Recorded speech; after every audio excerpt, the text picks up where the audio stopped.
Welcome students. आज हम पाठ 11 सावित्रीबाई फूले के बारे में पढ़ने वाले हैं। यहाँ पर हम पाठ पढ़ते हैं।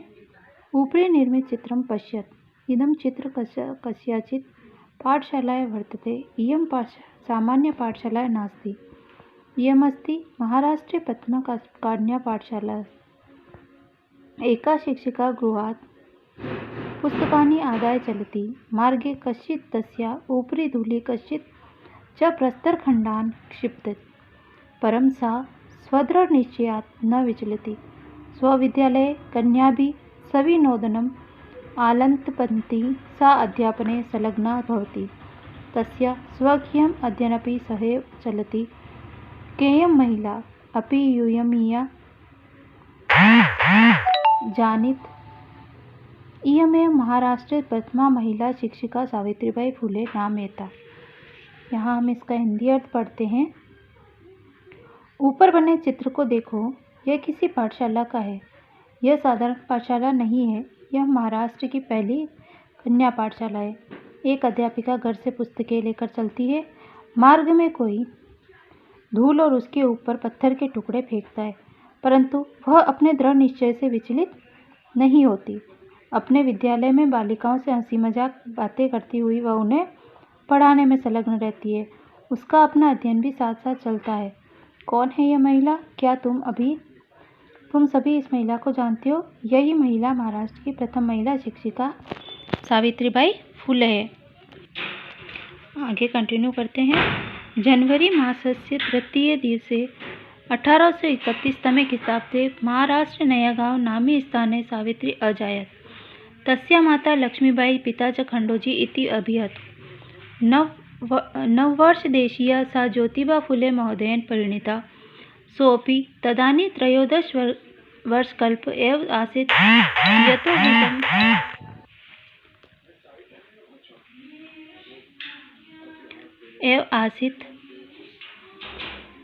यतो हि सः स्त्रीशिक्षायाः प्रबलः समर्थकः आसीत्। अतः सावित्री मनसि स्थिता अध्ययनाभिलाषा उत्साहं प्राप्तवती। इतः परं सा साग्रहम् आंग्लभाषायाः अपि अध्ययनं कृतवती। इसका अर्थ है, जनवरी मास की 3 तारीख को 1831 ईस्वी में महाराष्ट्र के नयागांव नामक स्थान पर सावित्रीबाई ने जन्म लिया। उनकी माता लक्ष्मीबाई और पिताजी खंडोजी कहे गए हैं। 9 वर्ष की अवस्था में वह ज्योतिबा फुले महोदय के साथ ब्याही गई, यानी 9 वर्ष की थी जब उनकी शादी हो गई। वे भी उस समय 13 वर्ष के थे। क्योंकि वे स्त्री शिक्षा के प्रबल समर्थक थे, वो स्त्रियों को शिक्षा के देने के समर्थक थे, यानी उनका सहयोग करते थे। इसलिए सावित्री के मन में पढ़ने की इच्छा स्रोत पा गई।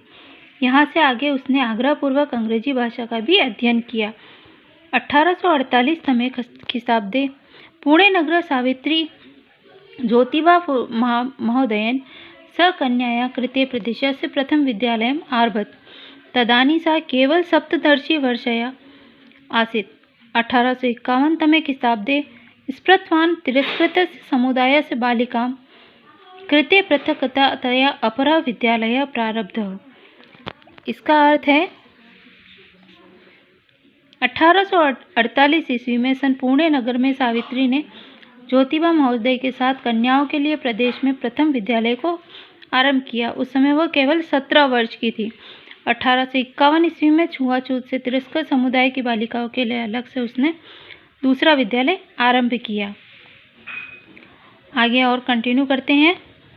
सामाजिक कुरीतनां सावित्री मुखरं विरोधम् अकरोत्। विधवानां शिरोमुण्डनस्य निराकरणाय सा साक्षात् नापिते मिलिता। फलतः केचन नापिता अस्यां रूढो सहभागिताम् अत्यजन्। एकदा सावित्र्या मार्गे दृष्टं यत् कूपं निक्षा शीर्णवस्त्रावृता तथा कथिता निम्नजातीया काश्चित् नार्यं जलं पातुं याचतेन स्म। उच्चवर्गीय उत्साहं कुर्वन्तः कूपात् जलोद्धरणः अवार्ण्य सावित्री एतत् अपमानं सोढुं नाशक्नोत्। सा ताः स्त्रियः निजगृहं नीतवती। तडागं दर्शयित्वा अकथयत् च यत् येत्थं जलं नयत्। सार्वजनिकोऽयं तडागः, अस्मात् जलग्रहणे नास्ति जातिबन्धनं। तदा मनुष्याणां समानताया स्वतंत्रयामाश्च पक्षम सर्वदा सर्वथा समीपता। इसका अर्थ है सामाजिक कुरीतियों का सावित्री ने प्रबल विरोध किया। विधवाओं के शीर मुंडन के निराकरण के लिए वह स्वयं नाई के लोगों से मिली। इसके फलस्वरूप कुछ नाइयों ने इस रिवाज में सहभागिता को त्याग दिया। इस बार यानी उन्होंने लोगों को मना लिया, जो बाल काटते थे उन लोगों को मना लिया कि वो उनका सहयोग नहीं करे। एक बार सावित्री ने मार्ग में देखा कि कुएं के पास फटे पुराने कपड़ों में लिपटी हुई तथाकथित महिला निम्न जाति की कुछ स्त्रियां जल पीने के लिए याचना कर रही थी। उच्च वर्ग वालों ने मजाक उड़ाते हुए कुएं से जल निकालने से रोक देते थे उनको। सावित्री इस अपमान को सह न सकी। वह उन स्त्रियों को अपने घर ले गई और तालाब को दिखाकर कहा कि इच्छा के अनुसार जल ले जाओ। यह सार्वजनिक तालाब है, इससे जल लेने के कोई जाति बंधन नहीं है। उसने मनुष्य की समानता और स्वतंत्रता के पक्ष का पूर्ण रूप से समर्थन किया। आगे कंटिन्यू करें।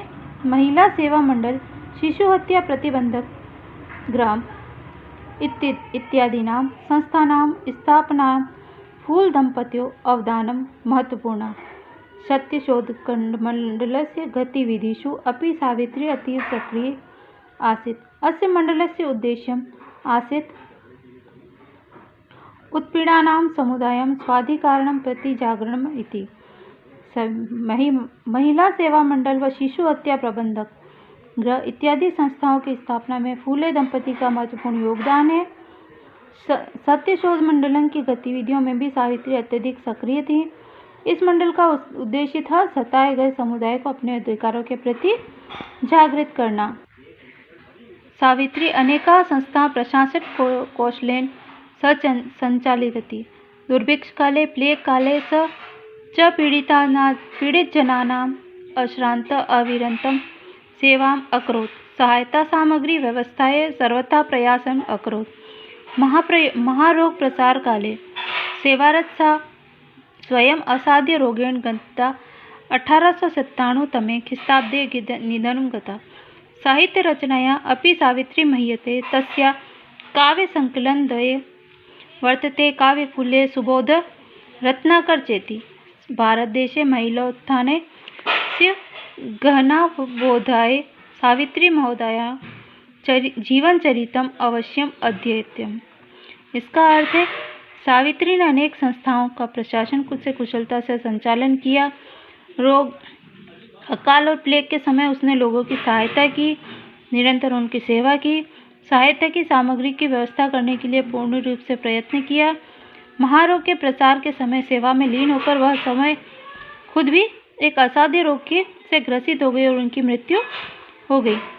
साहित्य रचना के द्वारा भी सावित्री ने बढ़ चढ़कर उनका 2 काव्य हैं, काव्य फूले और सुबोध रत्नाकर। उन्होंने लिखे हैं। भारत देश के महिलाओं के उत्थान के गहन अध्ययन के लिए सावित्री महोदया ने चरित्र का अवश्य हमें अध्ययन करना चाहिए। ठीक है, थैंक यू।